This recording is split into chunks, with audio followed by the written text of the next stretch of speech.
My father's the king of the gypsies, you know. My mother, she taught me to cook and to sew. With a pack on my shoulder, they all wish. There are 300,000 gypsies and travellers in Britain. They lived in this country for over 500 years. Their history is hinted at in place names across the south-east of England, such as Gypsy Hill in Oxford and Romney Road in Worthing. But until recently, it was almost impossible to find anything out about their history in museums, libraries and archives. My name is Jake Bowers and I'm a Romany journalist. As a gypsy, I know that my family has been in this country for generations, yet it isn't recognised, let alone remembered. I want to know why we have been left out. These travellers' tales are an attempt by gypsy and traveller people living in or travelling through Surrey to begin to explore our history. The stories are drawn from the memories and photograph albums of a people whose history has all too often been overlooked. Because they are personal stories, they only reach back within living memory. To look further back at our past, we have to look in the history books, and there's plenty of evidence of our past in Surrey, as well as evidence of the uneasy relationship with the settled community that has sometimes accompanied it. Ever since gypsies arrived in Britain in the 16th century, we have aroused fear, loathing and fascination. In Henry VIII's reign, the penalty for simply being a gypsy was execution. The 1554 Egyptians Act made it illegal for gypsies to enter England and forced those that remained in the country for more than a month to be hanged. Nowadays, official policy towards Britain's travelling population recommends toleration. The relationship between Britain and its gypsy population has come a long way in 5 centuries, but many gypsies and travellers would argue that it still has a long way to go. The 20th century saw a rise in the conflict between Britain's travelling people and the settled population that has still to be resolved. Despite the widespread and continuing closure of traditional stopping places, enough common land had survived to provide enough lawful stopping places for people whose life was or had become nomadic. But in 1960, the Caravan Sites and Control of Development Act gave local authorities the power to close the commons to travellers. In the 1960s, the pressure to remove or evict gypsies from land using bulldozers and private security firms reached crisis point. Fortunately, in 1968, a new law, the Caravan Sites Act, was passed which ordered local authorities to provide sites for gypsies. For the first time in 500 years, Britain had to provide stopping places for British gypsies. Some of the sites featured in these films owe their existence to that act of law. Other gypsy communities in Surrey featured in these films live in houses and are just as proud of their heritage. Yet despite the troubled past, gypsies and travellers remain the single largest ethnic minority in Surrey, numbering approximately 10,000 people.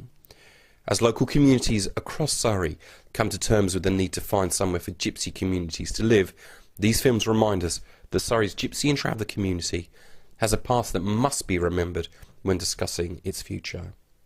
These films are part of ongoing work by Surrey County Council to recognise and celebrate the history and culture of Surrey's gypsy and traveller community. Oh yes sir, please give me your hand. Your houses, your money, your rich as your land. You've servants that'll wait on you and in your carriage ride. But I'm the little gypsy gal who is to be your bride. Meet gypsy woman Susie King from Leatherhead, who explains what her lifestyle means to her. I was born in Epsom Hospital. I've lived no further out from where I'm living now, a 10-mile radius, all my life, for the last 34 years. And my kids were born round here. My partner, the other families on the land, they're all from Surrey, all Surrey people. We're called travelling people, gypsy people. One time that you could travel the roads. I mean, we did travel the roads, we didn't leave Surrey, we've always travelled Surrey, but that's illegal now, it's against the law, the roadside travelling. A traveller as a gypsy, it's not bricks and mortar, is not our thing, it's not a done thing, it's, you know, we were born and reared in caravans all our lives and it's all we know. It's like bringing a settled person out of a house and trying to get them to live in a trailer. It doesn't work. We don't know bricks and mortar. We know a caravan. In this traveller's tale, Crispin F Brown remembers her parents and the closeness of gypsy families. My mother and father, oh what a pair. Everything they had they would always share. Bicker and arguing was part of their way, but every night together they'd lay. The money they earned my mother would hold, some from the things my father had sold. For anything he would buy and sell, and a good story he always had to tell. They roamed this country from the south to Land's End, and for their children they could always fend. It was a hedgehog me father liked to eat, but me mother wouldn't cook 'em and made him eat meat. 2 daughters they had, both bright and fair. At their beauty a good many would stare. They worked for their keep and a shilling or two. Alice and Mary always knew what to do. As the years went on and they grew up, another 2 daughters came from the cup. Anna was lovely and tried her best, but the youngest was a bit of a pest. I can say that, you see, because the youngest was me. This is one of the first poems that I wrote, and I was just thinking about my parents one day and went in and decided to write a rhyme about them. I miss them now, 17 years on. So there they were, always there for you. Yeah, they were good people. Gypsy families have lived in many towns in Surrey for generations. Maureen Sines, Louise Bath and Jane Stevens all live in the Surrey town of Ash. Most of them were born and bred here. Most of them lived on this bit of ground here where I'm living now in this house. It was called the Quadrant, and I think every traveller stopped on it. My name is Louise Bath. I live at Ash in Surrey.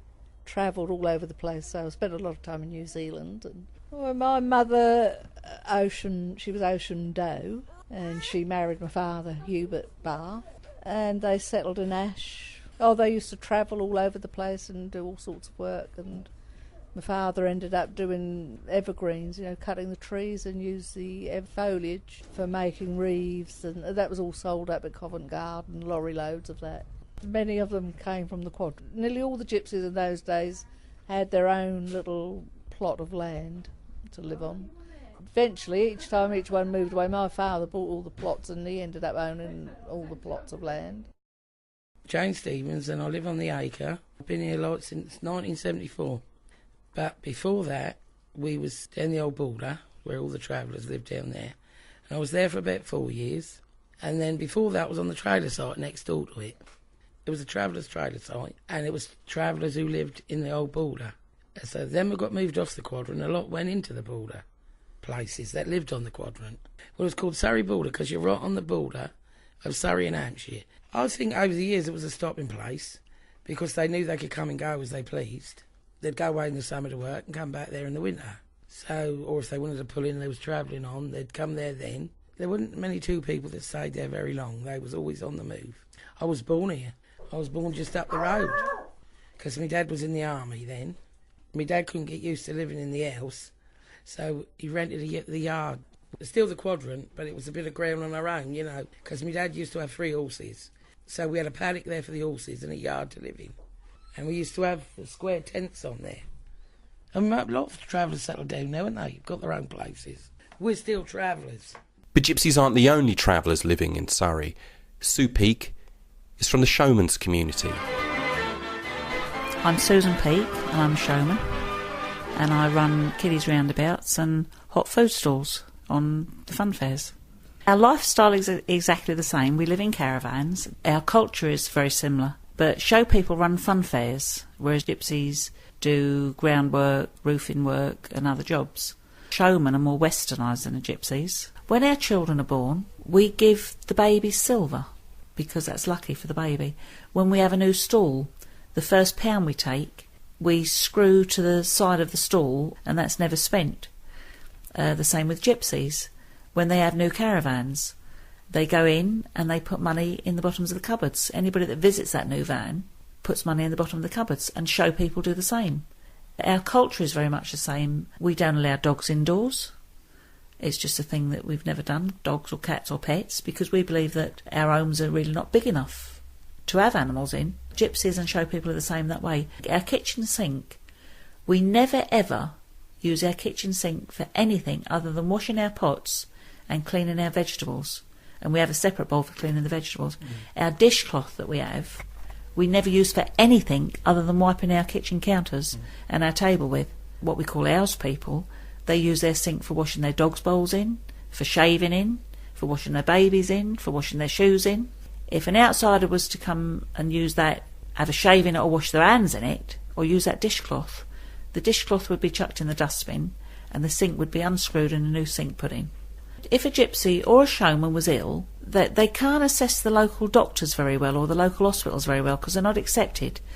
The families had to be very, very careful of not catching any germs or diseases or being ill in any way.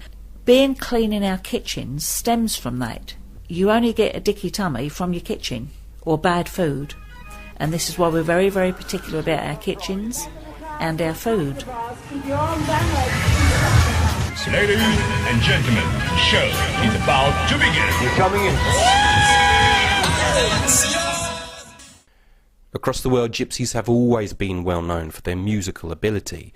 From rap music to country music, Jadina Chapman and Ambrose Cooper are two gypsies that are still making music. I'm Gentina, and in my arm is my new boy Ralph, little Ralphie. I like lots of music, but what I like to do the most is rap, so I would consider myself as a rap artiste. I had a record deal, I signed it 2 years ago now to Virgin, and I released 3 singles and an album and enjoyed every minute of it and just took time out to have a beautiful baby. Oh, I've said so many things about being a traveller, I've forgotten, but being a traveller has always been something huge to me. Like I'm really proud of being a traveller. I don't know why travellers love music so much.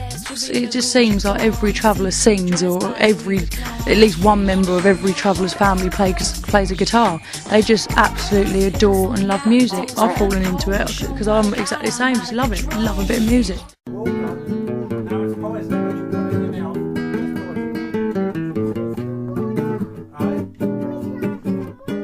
My name's Ambrose Cooper and I live on Cox Lane trailer site in Epsom. I've been here now for about 15 years. I used to travel around, travelled all over the country. Essex, Kent, Surrey. We travelled around with horses and wagons. Then they got rid of them and got motors and trailers. And now we've ended up with big units on the site. It ain't like it used to be.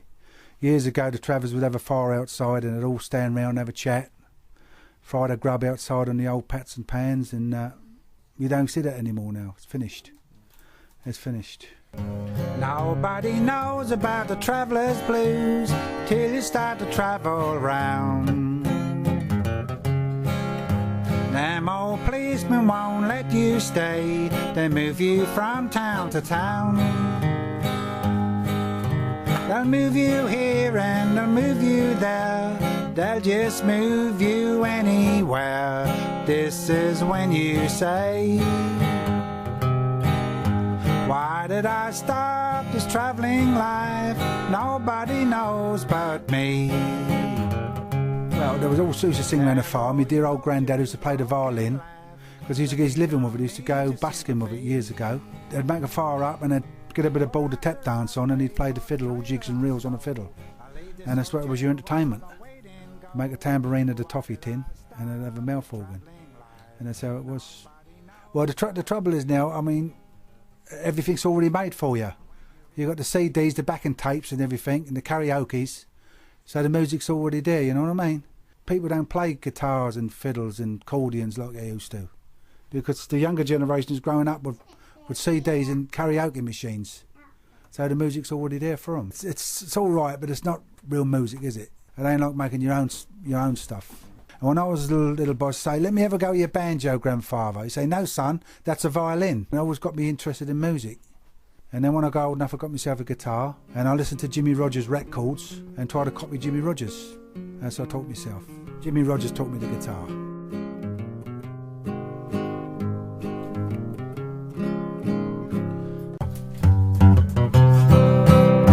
Now you got some on. To keep finding out about gypsies and travellers, click on the next film to see what gypsies and travellers do in their spare time to keep their traditions alive by taking part in everything from boxing to using horses. Don't mind a horse then, long as it's a going, boys, it's good enough for me.